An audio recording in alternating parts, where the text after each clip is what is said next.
Good critical thinking skills require that we evaluate evidence thoroughly and be aware of social and cognitive errors in our thinking to effectively evaluate any given situation and avoid jumping to a conclusion or acting hastily based on preconceived ideas. Knowledge is information or experience that we believe to be true and for which we have justification or evidence. Understanding how we acquire knowledge, as well as having an awareness of the limitations of human understanding, are essential in logical reasoning. Our views of ourselves and the world around us are shaped by our understanding of the nature of truth and the ultimate sources of knowledge. Rationalists claim that most human knowledge comes through reason. They believe that there is an unchanging truth we can know through reason, and that most of us confuse truth with worldly appearance. Empiricists reject the rationalist claim that it is through reason that we discern truth. Empiricists instead claim that we discover truth primarily throughout our physical senses, involving making direct observations of the world and then coming up with an hypothesis to explain these observations. German philosopher Immanuel Kant argued that how we experience reality is not simply a matter of pure reason or of using physical senses, but depends on the structure of our minds. Like computers, which are designed to accept and process particular kinds of input from the outside world, our brains must have the correct hardware to accept and make sense of incoming data.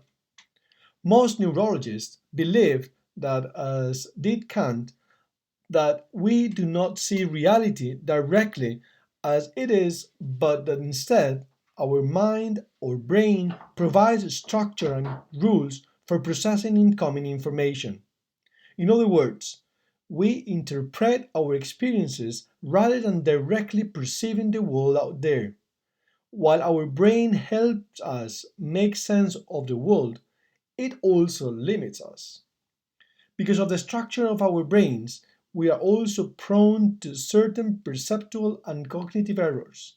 Effective critical thinking requires that we be aware of our strengths and limitations and that we strive to improve our style of inquiry and our understanding of the world.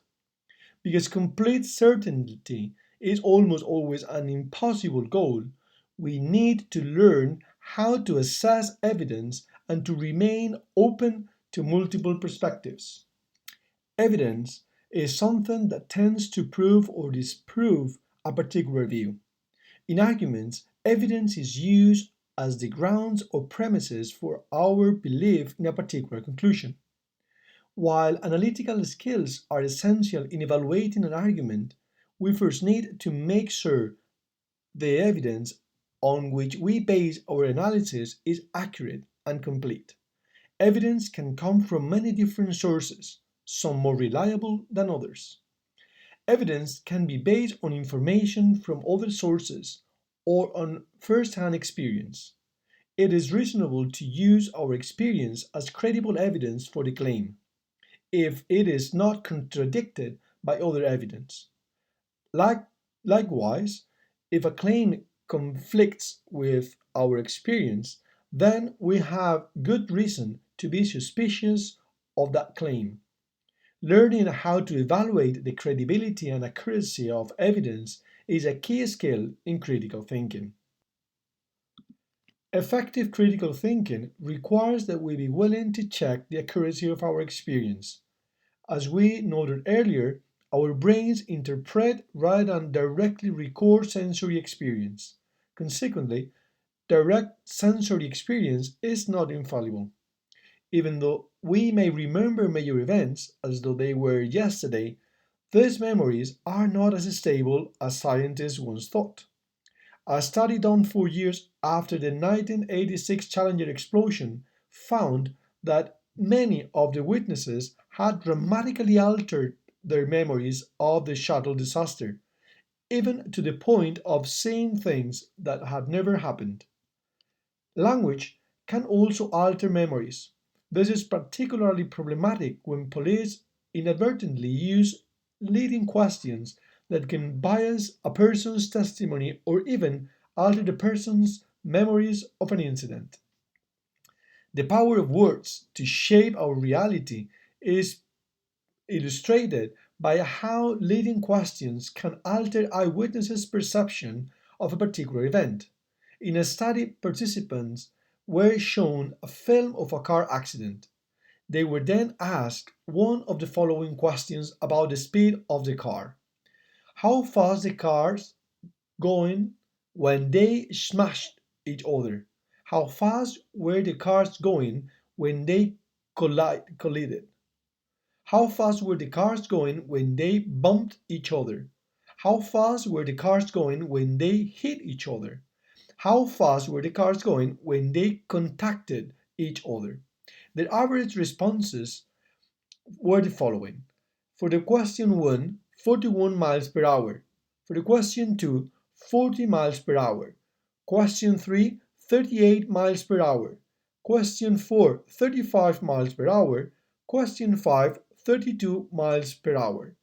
Despite the fact that they had all seen the same film, participants responded with higher speeds based on the intensity of the verb. Inaccurate or false memories can be as compelling and believable as real memories. In police work, eyewitnesses' identifications are incorrect about 50% of the time. Indeed, we are so suggestible that we may go beyond inadvertently altering memories to vividly recalling events that never happened, a phenomenon called false memory syndrome. Psychologists have found that after only 3 sessions in which there are repeated suggestions about non existent childhood events, such as being lost in a mall at age 5 or spilling grape juice on a guest at a wedding, about 25% of the subjects will recall the event, and many will provide details. What's more, there is little connection between their confidence in their memory and the truth of their memory. Why are some people more prone than others to memory distortions? Elizabeth Loftus, one of the foremost researchers in the field, suggests that false memory is most likely to occur in people who don't engage in critical thinking about their memories, but just accept them as reported.